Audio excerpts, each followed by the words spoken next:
दोस्तों, जियोपॉलिटिक्स से जुड़ी इस समय की दो बड़ी घटनाओं के बारे में इस वीडियो में बात करेंगे, जिसमें हमारी पहली खबर तुर्की से आ रही है, जिसने साइप्रस की सीमा के पास सेना की बड़ी मूवमेंट करते हुए पहले से डबल सैनिकों की तैनाती कर दी है और ये एक और नए युद्ध की दस्तक दे रहा है। इसके अलावा हमारी दूसरी खबर यूरोपीय यूनियन के देशों की तरफ से आ रही है। पहले फ्रांस, फिर जर्मनी और अब फिनलैंड की तरफ से अमेरिका को साफ हिदायत दी गई है कि भारत के साथ रिश्तों को खराब ना करे, और अगर अमेरिका ऐसा करता है तो ये एक नए गठबंधन को जन्म देगा, जिसका सामना यूरोपीय देश या फिर अमेरिका कभी भी नहीं कर पाएंगे। जियोपॉलिटिक्स से जुड़ी इन दोनों खबरों के बारे में इस वीडियो में डिटेल में बात करेंगे, इसीलिए वीडियो को अंत तक जरूर देखिएगा। पहले बात करते हैं तुर्की की। भूमध्य सागर में हालात अचानक और भी गंभीर हो गए हैं। तुर्की ने एक ऐसा फैसला लिया है जिसने पूरी दुनिया का ध्यान अपनी ओर खींच लिया।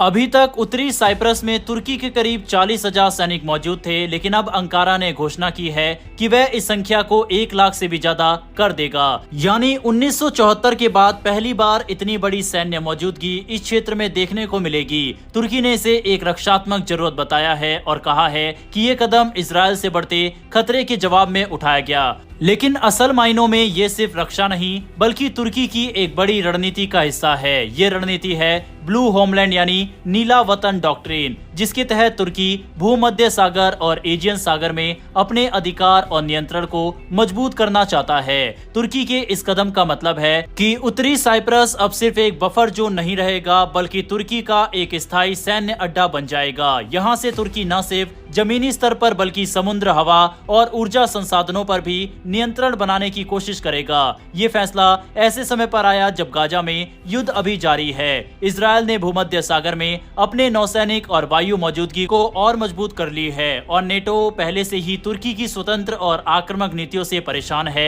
विश्लेषकों का कहना है कि अगर हालात ऐसे ही बने रहे तो यह इलाका एक नए बड़े टकराव का मैदान बन सकता है। साइप्रस का इतिहास पहले से ही विवादों से भरा है। 1974 में तुर्की ने साइप्रस पर सैन्य कार्रवाई की थी और उसके बाद से ही ये द्वीप दो हिस्सों में बढ़ गया। उत्तर में तुर्की का नियंत्रण है और यहाँ Turkish republic of Northern Cyprus है, जिसे सिर्फ तुर्की मान्यता देता है, जबकि दक्षिणी हिस्सा यानी रिपब्लिक ऑफ साइप्रस यूरोपीय यूनियन का सदस्य है और पूरी दुनिया उसे ही वैध मानती है।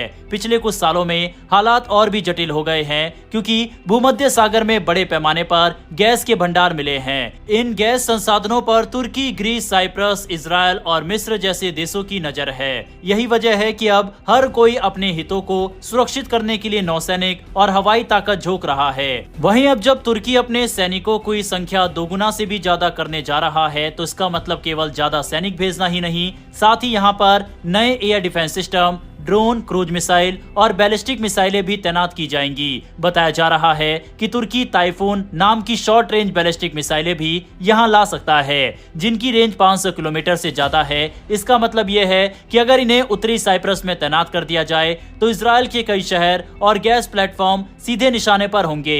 इसके अलावा तुर्की अपने आत्मा का एंटी शिप क्रूज मिसाइलों को भी यहाँ तैनात कर सकता है। इनकी मारक क्षमता 200 किलोमीटर से ज्यादा है और ये दुश्मन के जहाजों को समुद्र में आसानी से निशाना बना सकती है। इससे इजरायल और ग्रीस की नौसैनिक ताकत लगातार खतरे में रहेगी। उत्तरी साइप्रस में पहले से ही बैरक्टर TB2 जैसे ड्रोन मौजूद है, जो लंबी दूरी तक निगरानी और हमले की क्षमता रखते हैं। तुर्की चाहे तो आकेंजी जैसे और भी उन्नत ड्रोन यहाँ तैनात कर सकता है, जो इलेक्ट्रॉनिक युद्ध और स्टैंड ऑफ हमले कर सकते हैं। वहीं इस पूरे सैन्य ढांचे को देखकर विश्लेषक कह रहे हैं कि उत्तरी साइप्रस अब अनसिंकेबल मिसाइल बैटरी यानी एक ऐसी मिसाइल छावनी बन सकता है जिसे डुबोया नहीं जा सकता। यहाँ से तुर्की दुश्मनों की नौसैनिक ताकत और ऊर्जा संसाधनों को हर समय निशाने पर रख सकता है। इजरायल भी इस कदम को बहुत गंभीरता से ले रहा है। वहाँ के रणनीतिक विशेषज्ञों का कहना है कि उत्तरी साइप्रस अब तुर्की का अनसिंकेबल एयरक्राफ्ट कैरियर यानी अडिक एयरक्राफ्ट कैरियर बन चुका है।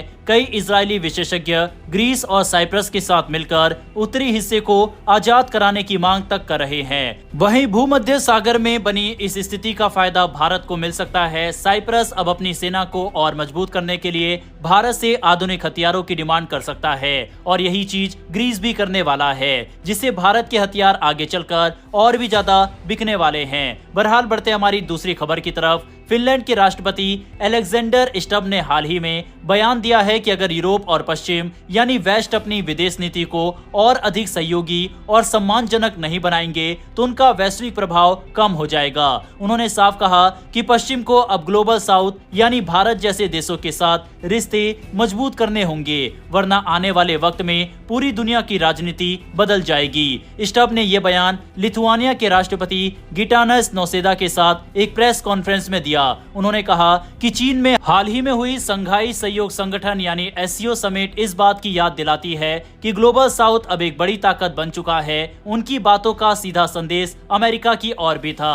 उन्होंने कहा कि अगर अमेरिका और यूरोप ने सहयोगी रवैया नहीं अपनाया तो वो इस गेम को हार जाएंगे। स्टब के बयान को अमेरिका की नीतियों पर एक तरह से तंज भी माना जा रहा है, खासकर डोनाल्ड ट्रंप की उन नीतियों पर जिनमें उन्होंने भारत जैसे देशों पर भारी टैरिफ लगा दिए थे। भारत पर लगे ये टैरिफ न सिर्फ भारत अमेरिका रिश्तों को कमजोर कर रहे हैं, बल्कि अमेरिका के अंदर भी इनकी आलोचना हो रही है। वहीं इसी मुद्दे पर अमेरिका के जॉन बोल्टन ने भी ट्रंप को कड़ी आलोचना का निशाना बनाया। उन्होंने कहा कि व्हाइट हाउस की नीतियों ने भारत अमेरिका रिश्तों को दशकों पीछे ढकेल दिया है। बोल्टन का कहना है कि ट्रंप की वजह से प्रधानमंत्री नरेंद्र मोदी रूस और चीन के और करीब चले गए। उन्होंने सोशल मीडिया प्लेटफॉर्म एक्स पर लिखा कि अमेरिका की इन नीतियों ने बीजिंग को एक विकल्प के रूप में खड़ा कर दिया है, जो अमेरिका के लिए अच्छा संकेत नहीं है। इससे पहले अमेरिका के पूर्व एनएसए जैक सुलिवन ने ट्रंप के ऊपर बड़ा आरोप लगाते हुए ये कहा कि अपने फायदे और पाकिस्तान के लिए ट्रंप ने भारत को किनारे किया है और ट्रंप के इस फैसले ने अमेरिका की फॉरेन पॉलिसी को गटर में ढकेल दिया है। सुलिवन ने चेताया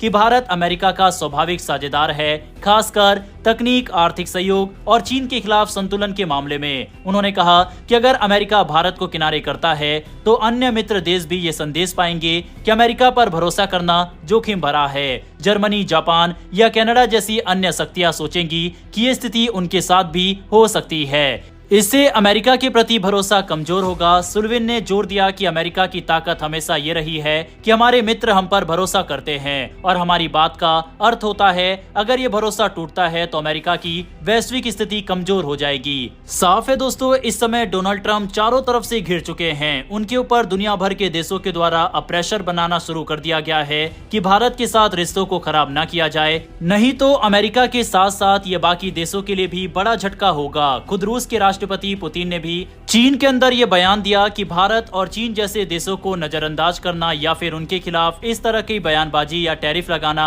ये किसी भी जिम्मेदार देश के लिए सही नहीं है। दोनों देश दुनिया की बड़ी इकोनॉमी है और उनके खिलाफ आप इस तरह की बातें नहीं कर सकते। हालांकि इतना सब क्रिटिसिज्म झेलने के बावजूद ट्रंप के ऊपर फर्क नहीं पड़ रहा और भारत और अमेरिका के रिश्तों को और खराब करने में ट्रंप तुले हुए हैं। बहरहाल दोस्तों, इस वीडियो में इतना ही। अगर आपको ये इन्फॉर्मेशन और वीडियो पसंद आई हो तो वीडियो को लाइक करके हमारी आने वाली डेली डिफेंस और वर्ल्ड अफेयर से जुड़ी ऐसी वीडियो के लिए नीचे दिए गए सब्सक्राइब बटन को प्रेस कर बेल आइकन को जरूर दबा लें। फिर मिलेंगे ऐसी एक नई वीडियो के साथ। धन्यवाद। जय हिंद, जय भारत।